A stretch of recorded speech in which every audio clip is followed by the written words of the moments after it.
Class 10-এর ABTA 2025 থেকে 2026-এ ভূগোলের কিছু সমাধান করার চেষ্টা করছি। তা প্রথম হচ্ছে 41 পেজের থেকে 41 পেজ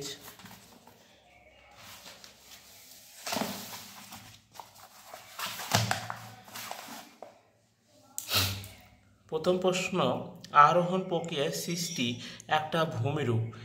আরোহণ মানে সঞ্চয়, এখানে সঞ্চয় কোনটি? গিরিখাত হবে না, কারণ হচ্ছে এটা নদীর ক্ষয়কার্যে। রসের মতানে, এটা হিমবাহের ক্ষয়কার্যে।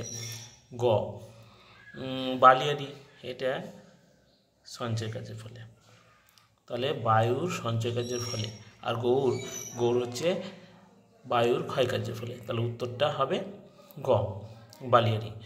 2, ইনসেলবাজ আরও ক্ষয় পেয়ে গম্বুজ আকার ঢিপিতে পরিণত হলে তাকে বলা হয় কি?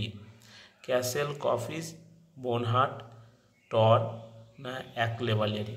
উত্তরটা হবে বোনহাট। ঠিক মোদকের 21 পেজে দেওয়া আছে, ইনসেলবার ক্ষয় হলে গম্বুজ আকারে ন্যায় ঢিপিতে পরিণত হলে তাকে বোনহাট বলে।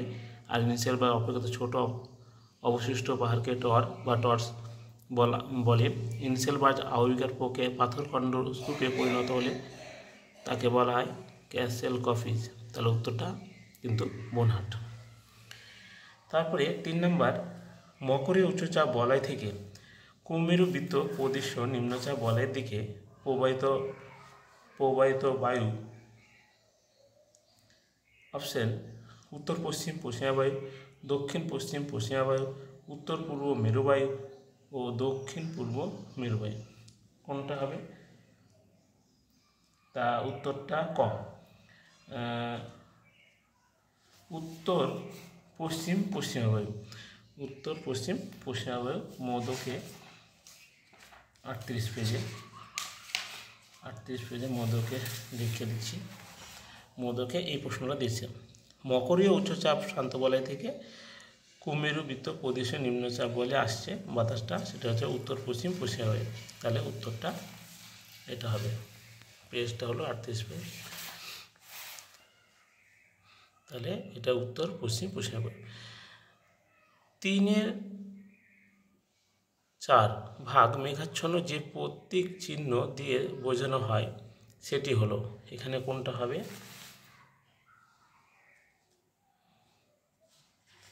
এখানে ঘ উত্তর হবে।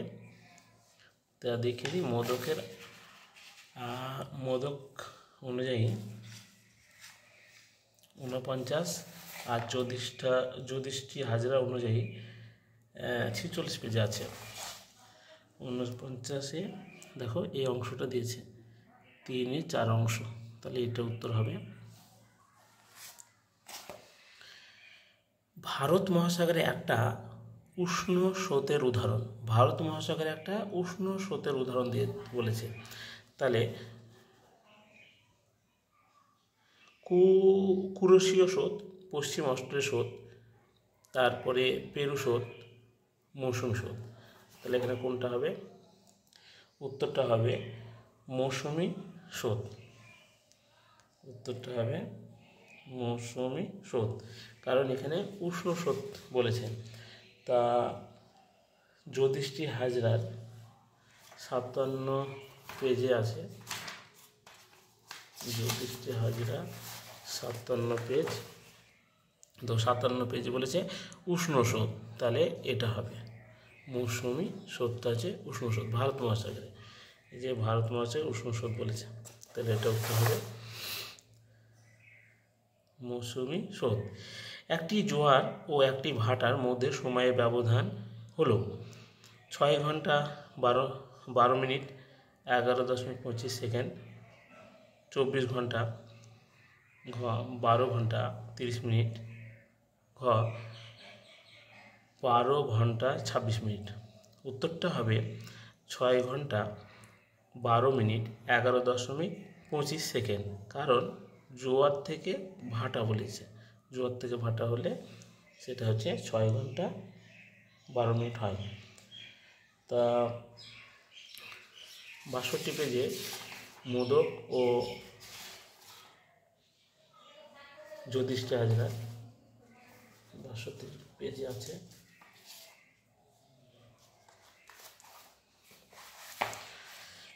6 ঘন্টা 13 মিনিট 11 সেকেন্ড, এটা হচ্ছে 62 পেজে যুধিষ্ঠির রাজা, মোদকও 62 পেজে আছে। তারপরে ফ্লায়াস একটা তাপবিদ্যুৎ কেন্দ্র, জলবিদ্যুৎ কেন্দ্র, বায়ু শক্তি কেন্দ্র, পারমাণবিক বিদ্যুৎ থেকে উৎপত্তি হচ্ছে। তাহলে কোনটা হবে? উত্তরটা হবে তাপবিদ্যুৎ কেন্দ্র। শুভঙ্কর পাল এর বই থেকে নেওয়া 116 পেজে এটা নিয়েছি। এই শুভঙ্কর পালে কয়লা নির্ভর তাপবিদ্যুৎ, তাহলে তাপবিদ্যুৎ কেন্দ্র থেকেই এই ফ্লাই অ্যাশটা পাওয়া যাচ্ছে। তাহলে উত্তরটা হচ্ছে তাপবিদ্যুৎ কেন্দ্র। সর্বাধিক আন্তর্জাতিক সীমানাযুক্ত রাজ্য হচ্ছে এখানে হচ্ছে জম্মু কাশ্মীর। জম্মু কাশ্মীর সর্বাধিক আন্তর্জাতিক সীমানা দখল করে আছে। তারপরে গোদাবরী ও কৃষ্ণা নদীর বদ্বীপের মাঝে অবস্থিত হ্রদের নাম। গোদাবরী ও কৃষ্ণা হ্রদের মাঝে গোদাবরী ও কৃষ্ণা নদীর বদ্বীপের মাঝে অবস্থিত হ্রদের নাম হচ্ছে কোলেরু, পুলিকট, চিল্কা, ভেম্বানাথ। তাহলে উত্তরটা হচ্ছে ক, কোলেরু। তা মোদকের বই অনুযায়ী 86 পেজে আছে, 86 পেজ।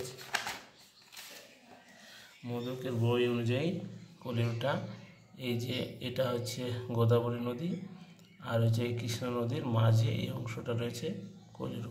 কারণ প্রশ্নটা এসেছে গোদাবরী ও কৃষ্ণার বদ্বীপের মাঝে অবস্থিত হ্রদের নাম, তাহলে উত্তরটা কোলেরু। ভারতের মৃত্তিকা সংরক্ষণ গৃহীত একটা পদ্ধতি হলো জলসেচ, ঝুম চাষ, ফালি চাষ না পশুচারণ। উত্তরটা হচ্ছে ফালি চাষ। ফালি চাষ হচ্ছে তোমার 104 পেজ আছে। মোদক অনুযায়ী 104 পেজ, 104 পেজে মোদকের ফালি চাষ। মানে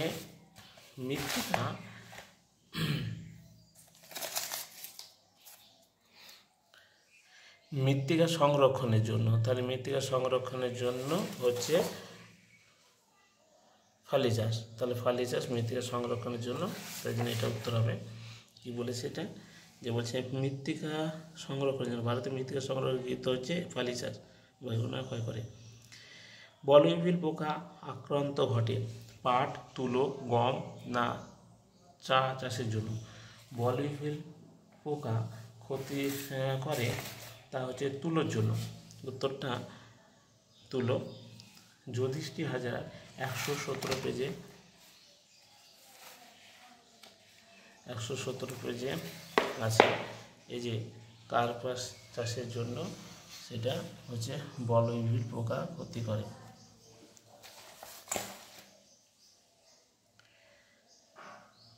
তারপরে ভারতের বৃহত্তম সরকারি লৌহ ইস্পাত শিল্প কেন্দ্র হলো জামশেদপুর, দুর্গাপুর না ভিলাই না সালেম।